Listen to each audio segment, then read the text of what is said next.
كل سنة وانتم طيبين. النهاردة هنعمل مع بعض صينية كنافة بالكريم شانتيه جميلة جدا، هتعجبكم من بساطتها وسهولتها، وكمان خفيفة كده وطعمها حلو جدا. لو أول مرة تشوفيني على القناة، أنا مروة عبد الغني. لو شايفة ان انت بتستفيدي من الفيديوهات بتاعتي، ما تنسيش تعملي لايك وشير واشتراك للقناة، وكمان التعليقات الجميلة بتاعتكم اللي بتحمسني جدا. هنبدأ مع بعض على طول بالطريقة بتاعتنا. معانا في البداية كده السيرب، فهنعمله علشان يبرد. معانا كوباية من السكر بالكوب المعياري، عليه كوباية ونص من المية زي ما انتوا شايفين كده. بعد كده هناخدهم ونرفعهم على النار لحد ما يستوي.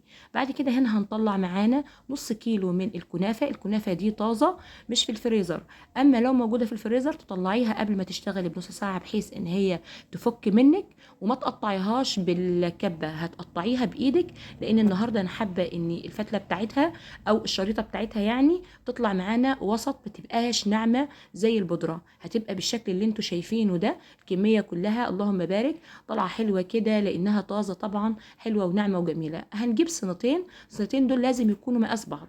هننزل كده بحبايه من السمنه البلدي، وده ضروري جدا، معلقتين بس من السمنه البلدي، وهنحطهم في الصينيه من تحت وندهنها كويس جدا. وهنجيب نص الكميه نحطها في الصينيه الاولى، مش هنضغط بايدينا احنا وشغالين. زي ما انت شايفه كده انا برشرشها كده بايديا رشريش، بحيث ان هي ما تبقاش مكتومه ولا الطبقه بتاعتها تخينه، عايزاها تبقى يعني خفيفه كده وهشه، ما تبقاش تقيله. يا دوب سويت كده بايدي خبطتين ثلاثه كده بس مش اكتر. هنجيب الصينيه التانية لان هي طبعا نفس المقاس ونفس الحجم.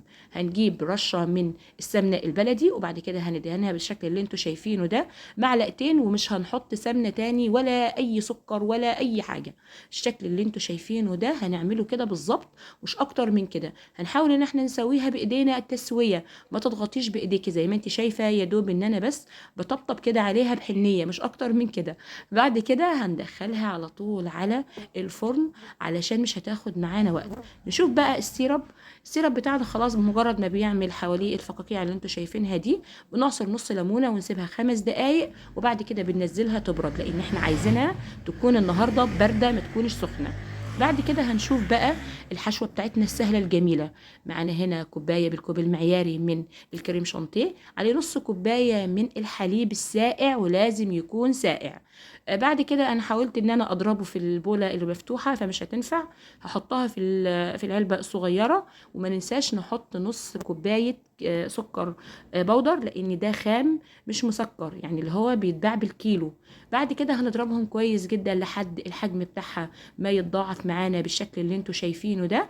انا حبيت بس ان انا ازود القيمه الغذائيه بتاعتها. لو عندكم مش ما عندكمش حليب، ممكن تحطي ميه ومفيش اي مشكله. هنضرب فيها لحد ما تبقى معانا بالقوام ده، تحطي كده المعلقه تطلع معاكي واقفه، ما تبقاش مرخيه كده. هندخلهم الفرن زي ما انا قلت لحضراتكم. طلعتهم من الفرن بعد 10 دقايق بالظبط، لونهم بيبقى فاتح بالشكل ده.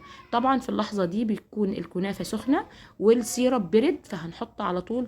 يعني بصي زي ما انت شايفة يا دوب بترشرشي برضو رشريش، مش هتكتري. ففي اللحظة دي مش عايزين نكتر السكريات ابدا، لان الكريم شانتيه انا حاطه فيه نص كوباية من السكر البودر، ما ننساش الخطوة دي.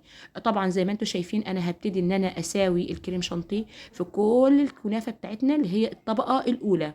اهم حاجه انا طبعا في الطريقه دي لا حطيت سكر بودر ولا حطيت سمنه كتير ولا عملت فيها اي مكونات زايده ابدا. يا دوب زي ما انتم شايفين كده شويه الكريم شانتيه وبس، بس هتطلع معاكم تحفه جدا جدا. هندهن كل الكميه بتاعه الكريم شانتيه اللي احنا عاملينها معانا، وبعد كده هتتفرجي على الجمال بتاعها والطعم بتاعها المسكر الجميل المظبوط. امشي بنفس الطريقه، هتطلع معاكي بنفس الشكل اللي انت شايفاه. والطعم ده الطعم ده على مسؤوليتي انا، لان انا فعلا جربتها من اخف الطرق.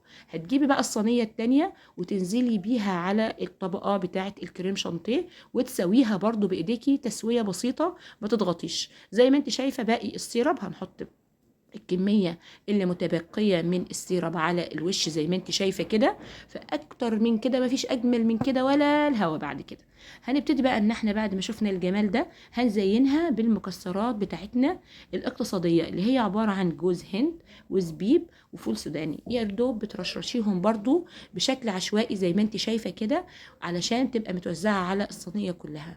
لونها بيبقى فاتح، لان ما بتاخدش معانا وقت في الفرن 10 دقايق، وكمان مش بتشغلي الشوايه من فوق، انت بتشغلي العين اللي تحت بس. هنحط المكسرات بتاعتنا بالشكل اللي انتوا شايفينه ده، والخطوات دي مهمه طبعا. في اللحظه دي انا بقول لكم ما تنسوش تعملوا لايك لايك لايك، لان فعلا كنافه اقتصاديه بسيطه جميله جدا هتعجبكم، لان فعلا ما فيهاش سكريات كتيره، ما خدتش وقت في التسويه، ما فيش فيها اي دهون، هي بس المعلقتين بتوعت الصينيه الاولى ومعلقتين للصينيه التانيه، ومش اكتر من كده. هنبتدي طبعا نطلعها وتتفرجي على الحشوه الحلوه، الكريم شانتيه من جوه جميله جدا وسهله وروعه كمان. زي ما انت شايفه كده الكميه بتاعتنا طلعت صينيه كبيره، يعني دي 30 في 40، ما فيش احلى من كده ولا اخف من كده، منتهى الجمال. اهم حاجه عايزين ننشط كده ونقوم قبل الفطار نعملها علشان تبقى في التلاجة ساقع معاكي. زي ما انت شايفه كده الكريم شانتيه طالع منها جميله جدا جدا جدا. الكميه بتاعت الكريم شانتيه مظبوطه، السكر مظبوط، كلها زي الفل، اللهم بارك، هتعجبكم جدا. وانا متاكده ان انت هتعتمديها في طرق كتيره للكنافه، لما تعمليها مش هتعمليها غير بالطريقه دي. بس كده، فيديو بسيط وجميل جدا، وكمان مشجع للكنافة عامة. الناس اللي ما بتعرفش تظبط السكر بتاعها او الطعم بتاعها هتعجبكم جدا. وما تنسوش تقولوا لي تسلم ايدك يا مروة على الجمال ده. ونختم بالصلاة على النبي، اللهم صل وسلم وبارك على سيدنا محمد وعلى آله وصحبه أجمعين.